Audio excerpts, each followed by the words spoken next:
Mauro César, o Flamengo hoje passa por um momento de crise. É crise nas redes sociais, é torcida cobrando diretoria, organizadas cobrando diretoria, cobrança, Paulo Souza fica, Paulo Souza não fica. Qual é o clima no Flamengo nesse momento? Dentro da diretoria. Porque fora a cobrança é gigantesca. Inclusive, né, depois do jogo contra o Ceará, a hashtag Fora Landim, Fora Braz, era trending topic no Twitter. O Braz, quando ele foi entrar no ônibus ali saindo do Ceará, ele foi muito xingado, vaiado. Rodolfo Landim xingado no estádio Raulino de Oliveira, em Volta Redonda, depois do jogo contra o Altos do Piauí. A pergunta, essa crise, ela é maior pelo assunto Paulo Souza e Jorge Jesus, que gerou toda aquela polêmica, ou você acha que também ela tem muito daquela situação dos torcedores de fora do Rio de Janeiro? Porque eu acho também que a torcida ficou muito revoltada com a limitação do número de sócios de fora do Rio de Janeiro. Qual é a situação hoje no Flamengo, Mauro?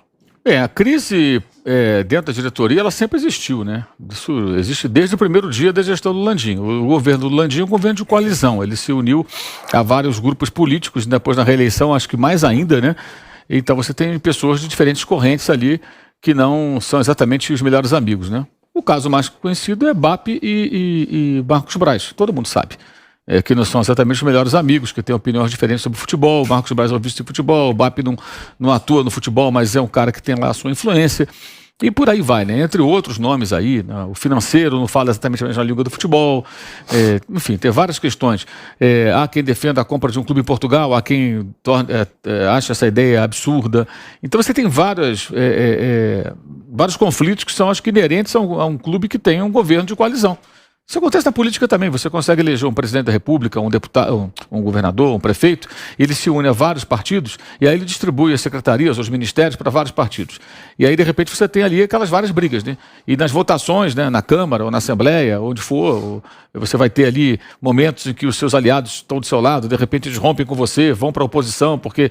E esse jogo político existe no Flamengo, no futebol é igualzinho, gente, é idêntico, é rigorosamente a mesma coisa.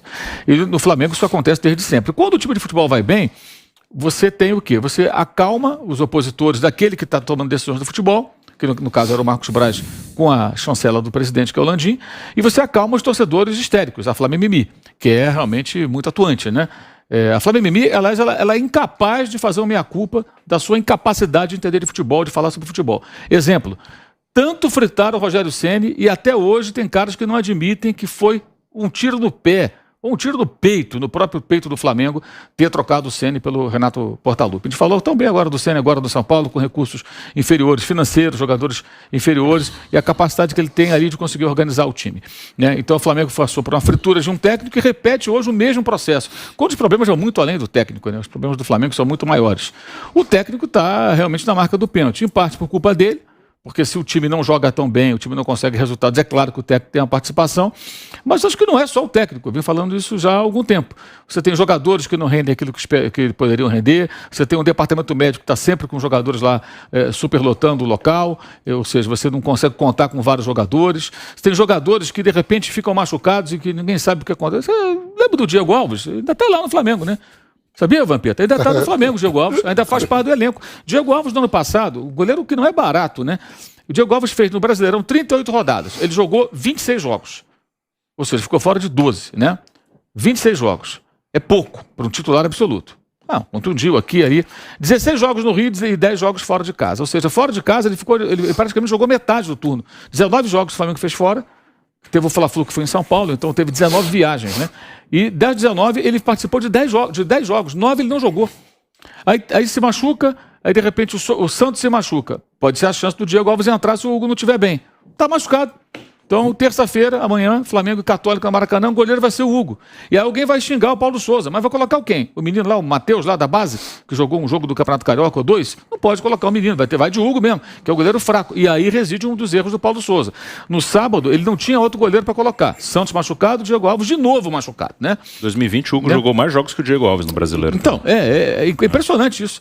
Então você tem ali uma situação em que ele teve que escalar o Hugo por falta de opção mesmo. e o Hugo falhou. Mas como lá atrás, no jogo contra o São Paulo, quando o Santos estava à disposição, e ele escalou o Hugo e falou que o Hugo seria o titular no Brasileirão, ele comprou um problema que não precisava o português.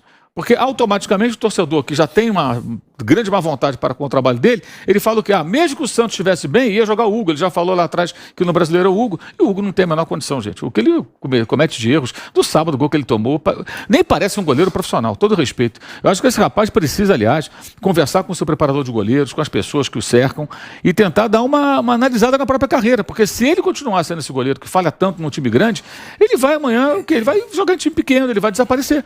Porque não é possível que erre tanto. Assim, são erros seguidos de todo tipo. Rebateu bola contra o Atlético Mineiro, tomou esse gol por cobertura ridículo contra o Ceará no finalzinho do jogo. Um cara daquele tamanho, né? Falhou no gol do Arias no Campeonato Carioca no começo do ano. Falhou no gol agora do Erisson do Botafogo uma semana antes. Fora outras falhas menores ali que ele eventualmente comete. Sem contar as lambanças lá atrás. Driblar o Brenner contra o São Paulo, o Flamengo foi eliminado a partir daquele gol ali, na estreia do Rogério Ceni. Falhar em 2 gols de São Paulo no Morumbi, o Flamengo quase perdeu o título brasileiro por culpa de seus erros. Então são erros importantes que já custaram caro. Até perder pênalti ele perdeu. Teve a chance de bater o pênalti contra o Atlético, chutou lá nas nuvens. Quer dizer, até isso ele teve chance de se redimir. Todo mundo perdeu, né? Porque ele tinha falhado. Mas no jogo que ele tinha falhado no gol do Atlético, então ele teve a chance ali de se recuperar. Até isso ele não consegue aproveitar. Você não gosta do Hugo como goleiro? Não gosto do Hugo. Como pessoa, eu nada contra ele, mal, eu nem o conheço pessoalmente, mas eu acho que ele, como um cara de 22, 23 anos, ele tem que parar, pensar e tentar corrigir seus erros, são muitos erros, né? Para poder retomar, senão ele vai sumir, ele vai desaparecer, porque vai ficar marcado. Como aconteceu com o Muralha, que passou pelo Flamengo, falhou tantas e tantas vezes, está tentando reconstruir a carreira de novo agora no Coritiba, passou pelo Mirassol, e é difícil, né? Ele é jovem, mas ele precisa rever isso. Ele não tem condições hoje de jogar como titular do Flamengo, e aí o Paulo Sousa fez sua grande bobagem. O jogo de sábado, o time caiu muito no segundo tempo, eu acho que tem um aspecto físico também, aí nesse gol também para mim é falha dele. Ele vai correndo para dentro do gol, ao invés de correr para tirar o ângulo do Espírito Mendonça, ele corre para dentro do gol, igual goleiro de pelada. Você quer proteger o gol? Não, você tem que sair para tirar o ângulo do cara, para o cara não poder finalizar. Ele, quando vai para dentro do gol, dá todo o canto esquerdo e o atacante do Ceará faz o gol. Mas acho que o time teve alguns bons momentos, depois caiu muito, caiu demais.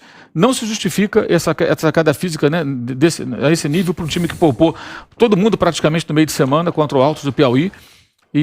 Mas assim, a questão é que tudo no Flamengo, do futebol brasileiro, né, é o técnico. Tudo é o técnico. Acho que o técnico tem a participação, ele está por um fio e a esperança dele agora são 5 jogos no Rio. Que o Flamengo vai fazer 5 jogos no Rio de Janeiro. Amanhã contra a Católica. Aí sábado contra o Goiás, brasileiro. Depois joga contra o Sport Cristal, terça-feira da semana que vem, também no Rio. Aí tem o Fluminense, que é mando do Fluminense, mas é no Rio, então não viaja, joga no Maracanã.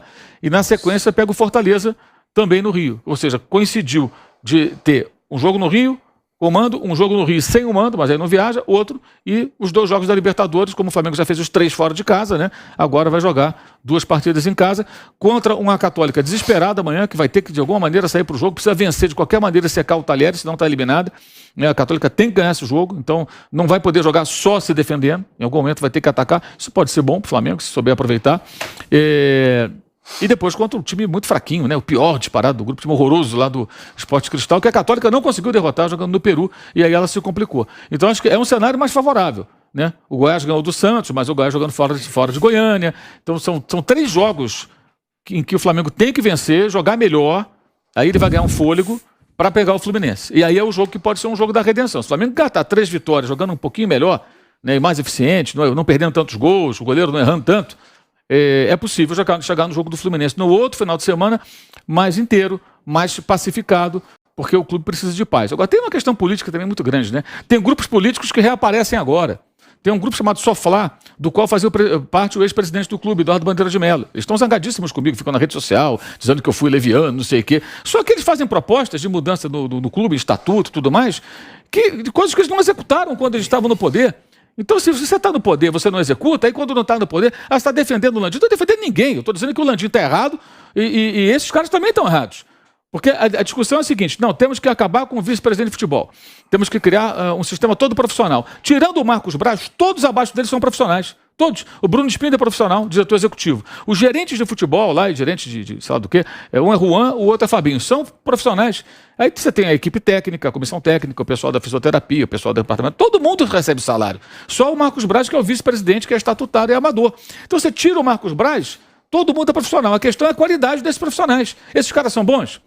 O centro de inteligência funciona, os caras são competentes. É isso que é a discussão. Porque já existe, não estou aqui defendendo que tenha, não. Eu também acho que não deveria existir esse personagem do vice-futebol influente. Eu sou contra também. Mas tem que ter um cara competente ali.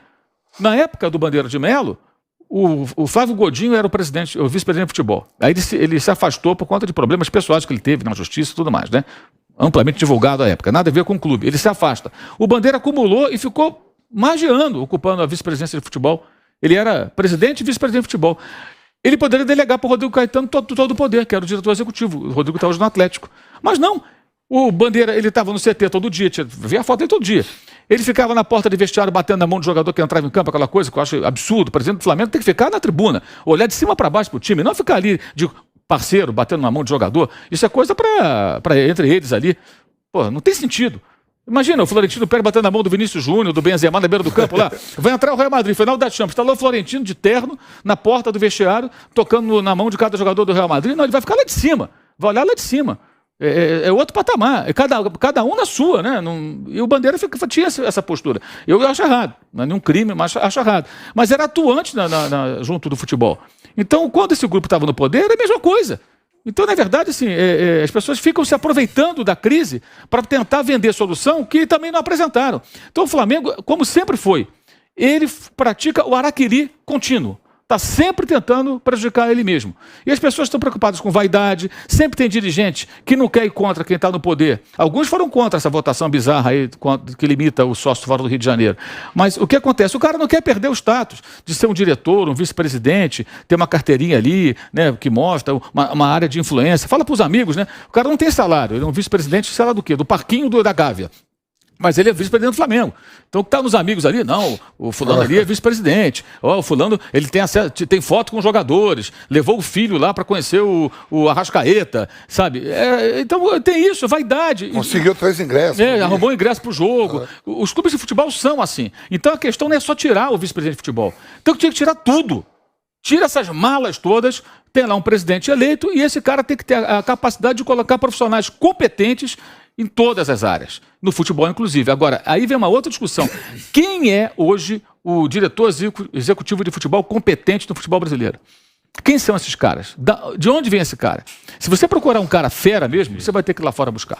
Assim como acontece com os técnicos. Porque são sempre os mesmos. E são pouquíssimos que você pode falar, esse cara é bom. Que técnico de futebol, né? Eles rodam em todo lugar, né? São sempre os mesmos. O técnico estava no Inter, depois está no Grêmio, aí esses dirigentes também, esses executivos, né? Uma hora está no Inter, outra está no Galo, outra está no Flamengo. São meio pressionados. É o Rodrigo Caetano, o Anderson Barros, o Alexandre Matos, o Cícero Souza desde 2015 no Palmeiras. O Rui Costa, que está no São Paulo. Quantos deles conseguem discutir com o técnico sobre o jogo? Sobre o sistema de jogo, sobre características de jogador. O Thiago Escuro tem essa característica. Você conversa com ele, ele dialoga sobre isso, ele se aprofundou nisso. Ele estuda o futebol para poder falar do futebol. Muitos não sabem falar sobre isso. Aliás, vou até dar o nome do santo. Quando o Domenech Torrente chegou no Brasil, ele comentou com uma pessoa lá da Argentina, que comentou comigo logo depois, que uma das coisas que o assustou foi ele acertou o contrato e chegou no Flamengo. Chegou no Flamengo. E ele percebeu o seguinte, eu preciso, digamos, de um lateral que marque melhor, que não seja tão apoiador, que faça uma linha de 4, assim. Ele não encontrava interlocutores para poder dialogar sobre isso. Sobre essa questão. Eu preciso de um jogador dessa característica. Olha, o adversário tem... Ele percebeu que havia uma distância.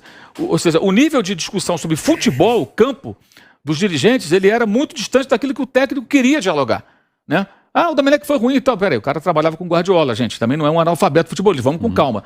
E isso não é só no Flamengo, isso é geral. Você vai encontrar poucos. Aquilo que você fala do desempenho que passado pro Rogério.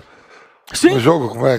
O centro de inteligência. Flamengo, Sport Recife. O jogo anterior foi contra o Grêmio. Relatório do centro de inteligência, que são as observações sobre o adversário, bola parada, como é que marca, como é que joga, quem fica no primeiro pau, como é que bate corne, bate na área, bate curto e tal. A análise de desempenho esmiuça o adversário e entrega um relatório para o técnico. E a partir daí o técnico faz os seus próprios estudos e tira as conclusões sobre como vai jogar contra aquela equipe. O jogo anterior do Flamengo tinha sido contra o Grêmio, ia jogar contra o Sport. Aí veio o relatório do centro de inteligência. Aí pedi atenção com os zagueiros do Sport, que avançavam muito na bola parada, Kahneman e Jeromel. Ô, Mauro, jogam no Grêmio, né? Todo mundo sabe. Você falou sobre a situação, mas de repente né? emprestados. Emprestados sobre a situação.